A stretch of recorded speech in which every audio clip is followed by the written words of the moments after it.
조종이 꿈꾸는 정의롭고 원칙이 살아있는 대한민국. 청취자 여러분과 함께 만들어가겠습니다.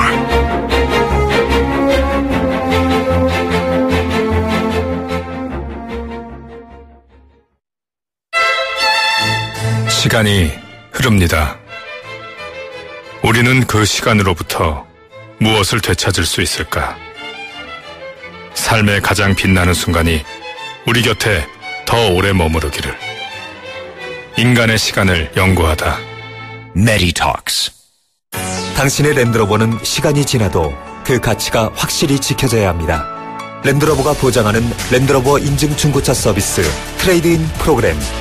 보유하신 랜드로버를 최상의 조건으로 팔고 신차 구입 시 특별 혜택까지 누리시기 바랍니다. 전국 랜드로버 공식인증 중고차 전시장에서 만나보세요. 톡톡 따라 불러보세요. LG 디오스 김치톡톡송. 배추김치 톡톡, 유산균이 톡톡, 동치미 톡, 갓김치 톡, 오이김치 톡. 유산균이 12배 더 많아? 진짜 맛있는 김치. 유산균이 톡톡, 김치 맛이 톡톡. LG 디오스 김치 톡톡.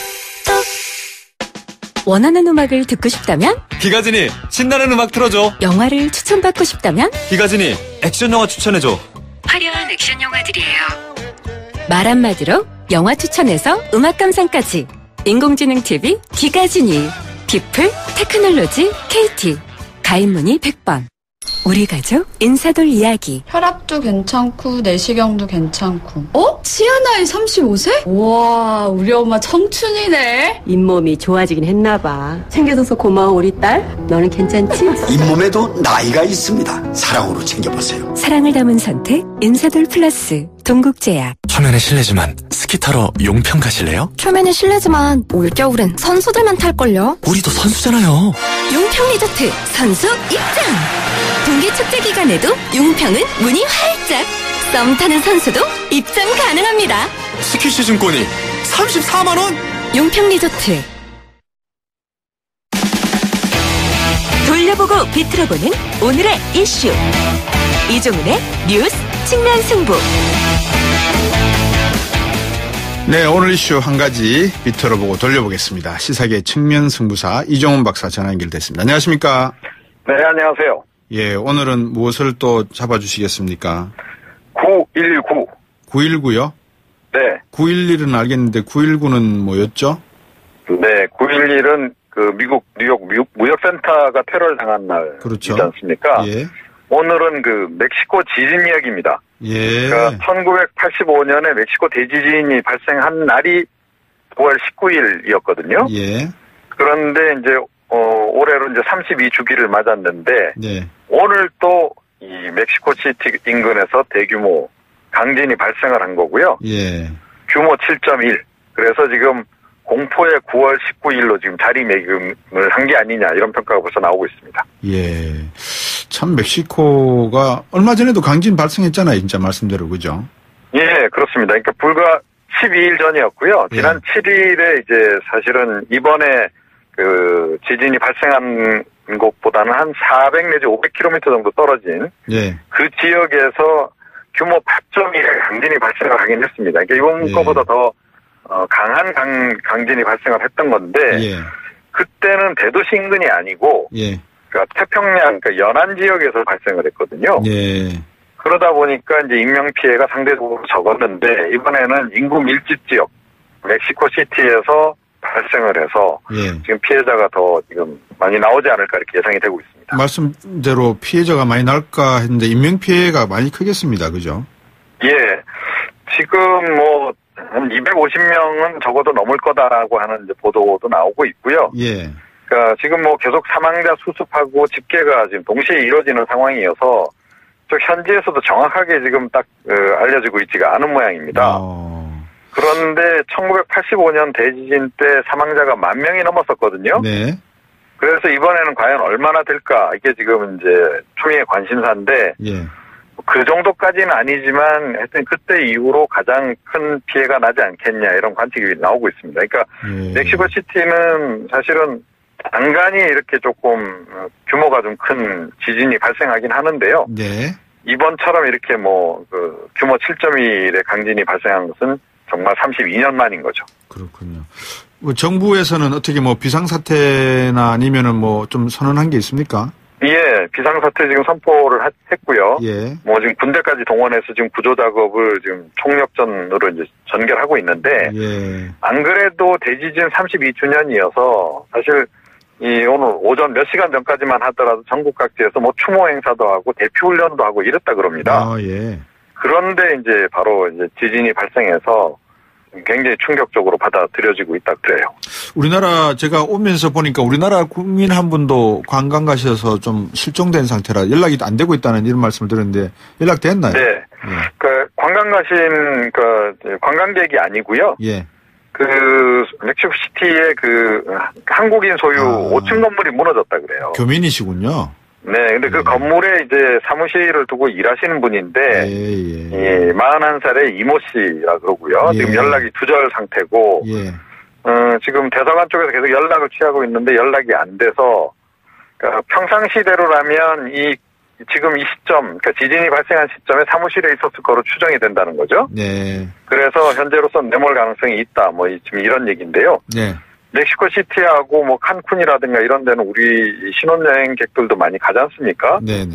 그 조금 전에 말씀하신 대로 관광객 중에도 피해가 자가 있을 수 있어서 예, 조금 더 시간이 지나면 좀 파악이 되지 않을까 이렇게 여겨집니다. 우리가 흔히 지진 이야기할 때 불의 고리라고 하는데 환태평양 뭐 고산대라 그러나요? 그걸 뭐라고 그러는데? 고산대. 네. 예. 그 움직임이 최근 좀 활발해지는 것 같죠? 아무래도. 예, 그렇습니다. 사실은 오늘도 뉴질랜드 쪽에서도 그러니까 태평양 건너편이죠. 네. 이쪽에서도 현지 시간으로 1시 43분에 규모 5.8. 네. 2시 42분에 규모 5.1 지진이 발생을 했다 그러거든요. 네.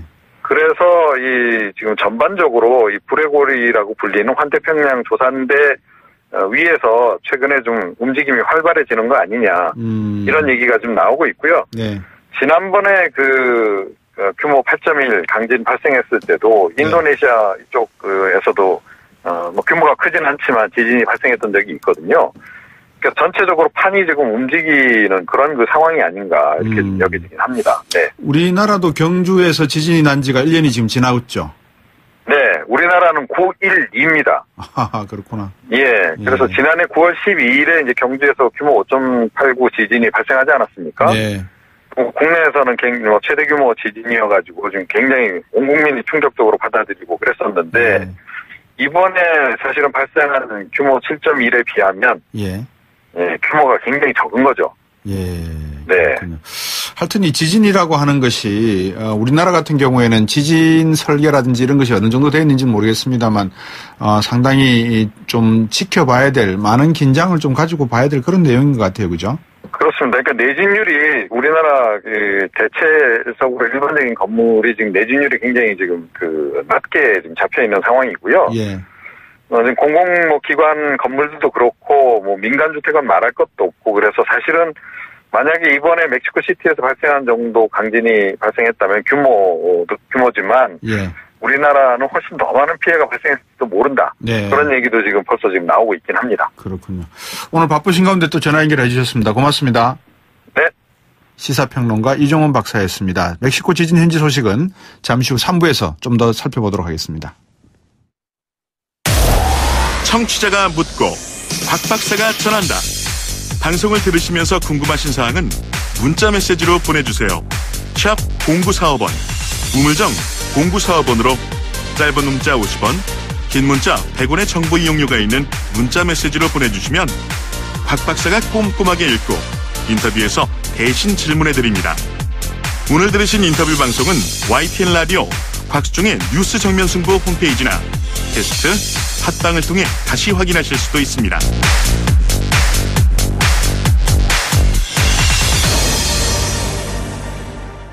예, 앞서서 전해철 더불어민주당 의원과 함께 오늘 김명수 대법원장 인준안 표결 내용에 대해서 살펴봤고요. 이어서 야당 쪽 입장을 한번 들어봤으면 해서 국민의당 원내 수석 부대표인 권은희 의원 전화 연결했습니다. 안녕하세요. 네, 안녕하십니까. 예, 오늘 국민의당 바른정당 모임 국민통합포럼이 공식 출범했다는데 이게 어떤 성격의 모임입니까?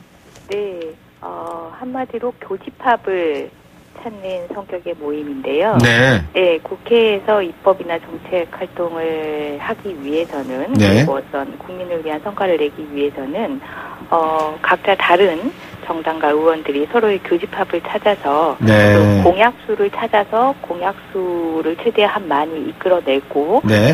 그리고 그 성과로 연결하는 그런 활동들이 있어야 되는데요. 네. 네, 국민의당과 바른정당은 정치개혁, 특히 선거개혁 부분, 그리고 방송개혁, 그리고 혁신성장과 관련된 부분, 안보나 안전과 관련된 부분에 있어서 서로 같은 공약수가 많이 있습니다. 그래서 이런 공약수에 대한 정책과 입법에 대해서 보다 열린 자세로 또 이 포럼의 틀 안에서 의견을 교환하고 함께 정책을 형성해 나가자는 그런 성격의 모임입니다. 그렇군요.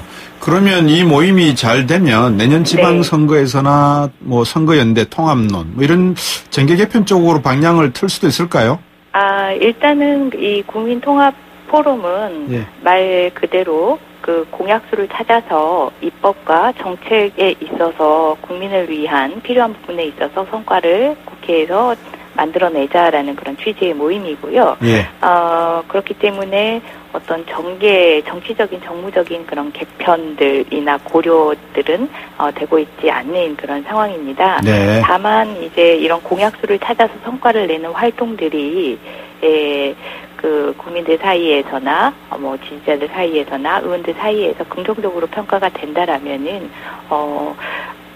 그 정계 개편론이나 이런 부분에 있어서도 긍정적인 영향을 주지는 않을까 이렇게 예측할 수는 있는 상황입니다. 그러니까 국민포럼이 출발하면서 바른정당과 국민의당이 최대 공약수를 찾아내고 서로 정책적인 어떤 연대 또는 협의를 할 수 있으면 충분히 정책연대에 나서겠다. 뭐 이 정도만 이해하고 있으면 되겠군요. 네, 맞습니다. 예, 그러면 지금 그 김명수 후보자 말입니다. 네. 이 후보자 인준 과정에서도 이 국민포럼이 어느 정도 역할을 할 수 있을까요? 생각 중에 계십니까? 너무 결성하자마자 또 이런 질문을 드려서 좀 죄송은 한데.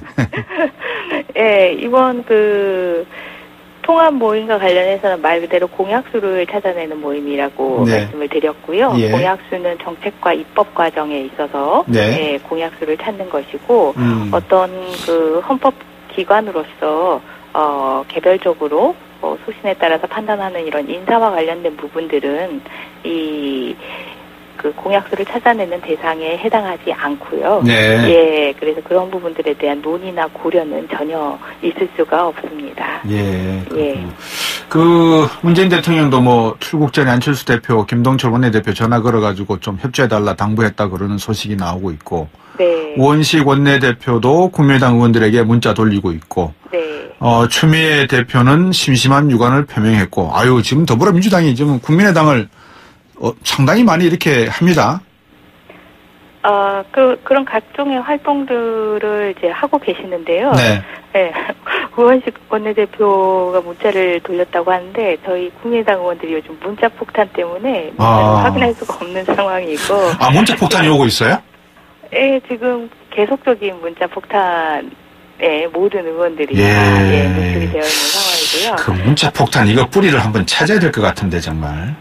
예, 저희들 그 찬성 반대하는 쪽 모두로부터 문자 폭탄의 대상이 되고 있고, 조금 쓰는 용어들이나 그 말하는 방식들이 좀 다른데 양쪽에서 다 그 문자 폭탄의 대상이 되고 있고, 하여튼 그 원내대표뿐만 아니라 추미애 당대표 모든 분들이 다 이런 활동들을 하고 계시는데 이런 활동들이 소통과 협치는 아니거든요. 이런 활동들은 지극히 그 이념을 기반으로 했던 양당 제도 하에서 보여줄 수 있는 그냥 활동들이고 이건 친소관계나 어떤 읍소를 하려는 것이지 않습니까? 근데 지금 우리들이 하려고 하는 선택은 이 사법부의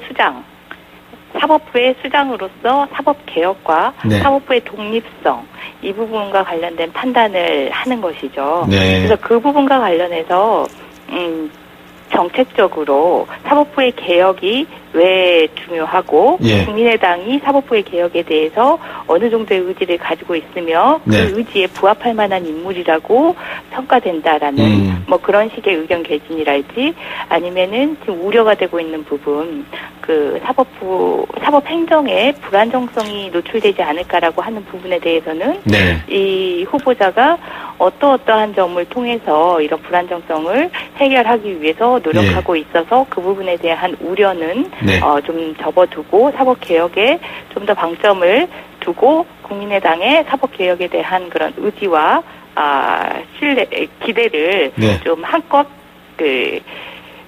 고취시키고 네. 믿는 그런 어떤 정책 파트너로서 어떤 판단의 대상과 판단의 기준에 맞는 그런 활동들을 하셔야 되는데 네. 이게 쫓아다니면서 의원들 쫓아다니면서 그냥 한 표 달라 뭐 이런 식의 활동들은 스스로도 헌법기관에 맞지 않는 위상의 활동들이시고 네. 저희 국민의당이 볼 때에도 네. 이거는 찬성하면은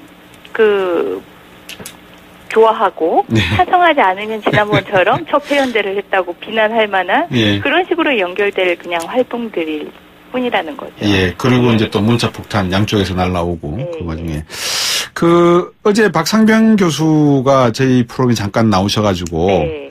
의총 소식을 전해주셨어요. 제 3자한테 들은 이야기다 그러시면서. 네, 저도 예. 그렇습니다. 어제 분위기는 어땠습니까? 보통은 이제 찬성하시는 의원님들은 네. 이제 의견 개진을 하십니다. 네네. 예, 찬성하시는 부분에 있어서 네. 왜 찬성한다라는 부분들에 대해서 의견 개진을 이제 하시는 거고 네. 아직 이제 유보적인 입장이시거나 반대하시는 분들은 적극적인 의견 표명은 하지 않으시고 네. 좀 더 신중하게 들어보고 아직은 좀 더 소통하려고 하시는 그런 모습들을 보이고 있습니다. 예. 좀 전에 인사위원회에서, 표결한 결과, 제가, 언뜻 지나가는 걸로 봤는데, 반대가 5분이고, 유보가 14분이더라고요, 보니까.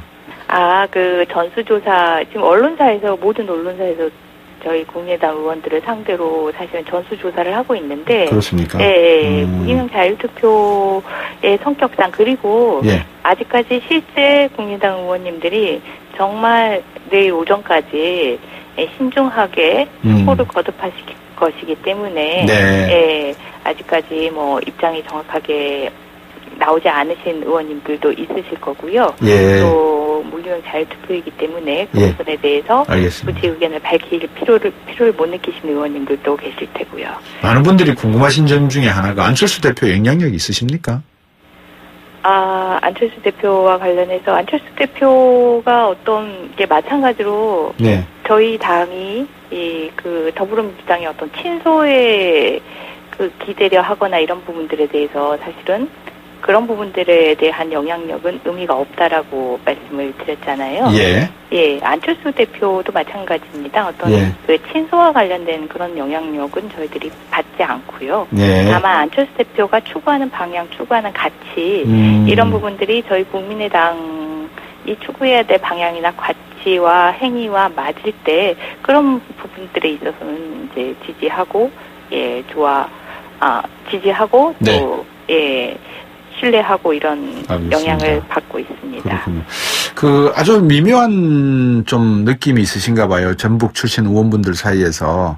네. 김희수 전 후보자 부결 이후에 호남 쪽에서 좀 특히 이제 전북 쪽에서 항의가 있다 이런 이야기가 들리는데 이 부분이 좀 신경이 쓰이십니까? 어떠세요? 아니요. 그런 부분들은 지금 전혀 확인이 되고 있지 않고 있고요. 전북 의원님들 정동영 의원님이 가장 먼저 이제 찬성 의견을 말했다시피 그렇죠.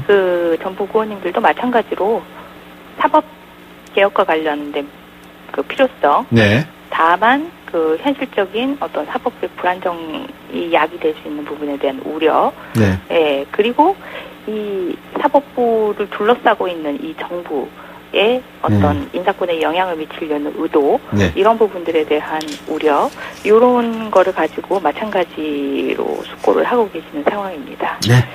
예, 뭐 이제 내일이면 아마 본회의에서 인준 표결을 하실 것 같은데 어떤 결과가 나오든지 청와대도 담담하게 받아들이신다고 하셨으니까 내일 표결을 한번 또 지켜보도록 하겠습니다. 오늘 말씀 고맙습니다. 예, 감사합니다. 네, 권은희 국민의당 원내수석 부대표였습니다.